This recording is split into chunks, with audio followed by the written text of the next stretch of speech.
પ્રધાનમંત્રી આવાસ યોજના ભારત સરકારની અને કેન્દ્ર જે રાજ્ય સરકાર છે એના તરફથી પણ સારો એમાં ફાળો હોય છે. એક એવી યોજના છે જેના તહત આપણે જે ગરીબ લોકો છે, આવાસ વિહોણા લોકો છે, એમને આવાસ આપતા હોઈએ છીએ. અને તત્કાલીન મોરબી નગરપાલિકા દ્વારા આ આવાસોના નિર્માણ કરવામાં આવ્યા હતા. લગભગ 646 આવાસ આમાં છે અને તમામે તમામ આવાસની ફાળવણી થઈ ગયેલી છે, અમુક આવાસો સિવાય, લગભગ 20-30 આવાસો સિવાય.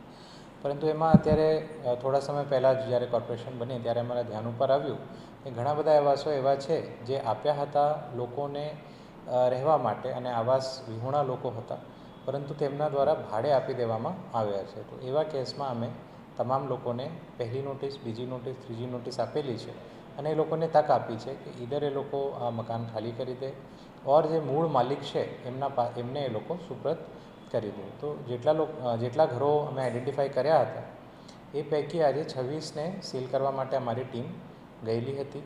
એમાંથી 5 કે 6 મકાનો એવા હતા જ્યાં આ કાર્યવાહીના કારણે જે મૂળ માલિકો હતા એ મકાનમાં રહેવા પાછા આવી ગયા છે. એવા કેસોમાં પણ રોજકામ કરીને અમે એમના સ્થળ ઉપર ચોંટાડીએ છીએ, જેથી ભવિષ્યમાં જો ક્યારે ચેકિંગ થાય તો અમારા ધ્યાન ઉપર રહેશે એવા મકાનો કયા છે જે ભૂતકાળમાં ભાડા ઉપર આપવામાં આવ્યા હતા. એ સિવાય અમુક મકાનો એવા હતા જે સંપૂર્ણપણે બંધ હતા, જેમાં જે મૂળ માલિકો હતા એ પણ કદાચ કોઈ બીજી અન્ય જગ્યા રહેવા જતા રહ્યા છે. તો એવા પણ મકાનો સીલ કરવામાં આવ્યા છે.